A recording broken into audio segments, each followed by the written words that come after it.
চাচা আসসালামু আলাইকুম চাচা। ওয়ালাইকুম আসসালাম। কি খবর কামাল, কেমন আছো তুমি? জি চাচা, আলহামদুলিল্লাহ, আপনাদের ভালো চাচা?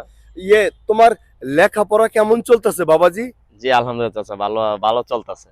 আচ্ছা আচ্ছা, good। তা চাচা কোথায় যাইতেছেন চাচা? ওই বাজারে যাইতেছি। তোমার চাচি কইলো ভাতের চাল নাই, তাই 5 কেজি ভাতের চাল কিনুম আর ওই কিছু গুড়া মাছ টাছ কিনুম, এর লেগে বাজারে যাইতেছি। চাচা আপনার একটা কথা বলি চাচা, আপনি সরকারি ফার্স্ট ক্লাস অফিসার, আপনি চাল কিনবেন 1 বস্তা 2 বস্তা, বড় বড় রুই মাছ কিনবেন, বড় বড় কাতল মাছ কিনবেন, আর কি এর গুড়া মাছ কিনেন, কি এর 5 কেজি চাল কিনেন চাচা, এটা কোনো কথা চাচা? কামাল, আমি যা বেতন পাই তা দিয়ে আমার সংসার চালাই। তার মধ্যে 2টা বাচ্চা লেখাপড়া করে, বুঝই তো, বাড়তি কোনো ইনকাম আমার নাই। আমি তো ঘুষ টুস খাই না বাবাজি, বুঝছো না? বাড়তি কিনবো কই থেকে বলো? এত টাকা আমি পাবোটা কোথায়? ওই যা বেতন পাই তা দিয়া চলে, ওই আল্লাহই চালায় আর কি, বুঝছো?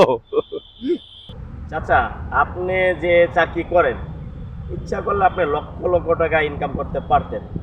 তো আপনার নিচের অফিসার ফরাদ সাহেব, ওনার ঢাকা শহর 6টা বাড়ি, 6টা ফ্ল্যাট, তিনি এত টাকা কোথায় পেলেন? নিশ্চয়ই তিনি ঘুষ খায়। তোমার চাচি আমার সাথে মাঝে মাঝে খুব ঝগড়া করে। পাশের বাসার ভাই 10 কেজি 15 কেজি গরুর মাংস কিনে, এত বড় বড় রুই মাছ, বোয়াল মাছ, ইলিশ মাছ কিনে, তুমি কি করো? হ্যাঁ, তুমি এত বড় সরকারি অফিসার, তুমি আনতে পারো না? তোমার চাচি রে বুঝায় বুঝায় রাখি, এটারে কয় সলিম বুঝ, বুঝছো? বুঝায় বুঝায় রাখি, যেমনি বুঝানো যায়। মাতিবা, তোমার আমি একটা কথা বলি, যারা ঘুষ খায়, যারা সুদ খায়, অপপ্রমাণ কোনোদিন মানুষ হয় না, বুঝছো? ওই যে প্রতিবন্ধী, বিকলাঙ্গ কেন হয়? ওই যে সুদ খায়, ঘুষ খায়, এই কারণে। ওই যে দেহনের বাঁকা বুকা হয়ে থাকে, আব্বা আব্বা কইতে পারে না, এই কারণে। ঘুষ তো হারাম, সুদ খাওয়া তো হারাম। হারামের টাকা বাঁচে যা, কোনো দিন আরাম নাই, বুঝছো? আর হারামের টাকা পোলাপানটা খাওয়াইবা, পোলাপান মানুষ হবো না, বুঝছো ভাই? বাতি যায়। এই জন্য ঘুষ খাওয়া একদম আমি পছন্দ করি না। আমার অনেক পরের অফিসার, লাখ লাখ টাকার মালিক, আমি ঘুষ খাই না। কামাল, একটা কথা কি জানো? ছোটবেলায় আমার বাবা মরে গেছে, আমি মার কাছে মানুষ হয়েছি।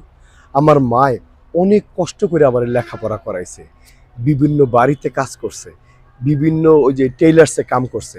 তারপরে মায় তো আমার ঘরে কয় নাই, গার্মেন্টসও বলে কাম করছে।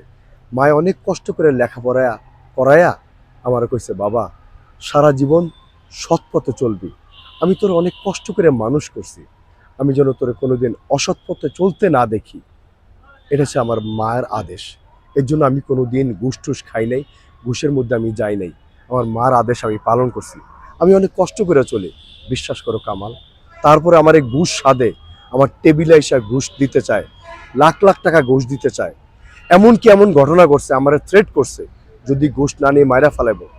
তারপরে আমি আমার মার গল্প শুনাইছি, পরে তারা চলে গেছে। এই কারণে আমি ঘুষ খাই না।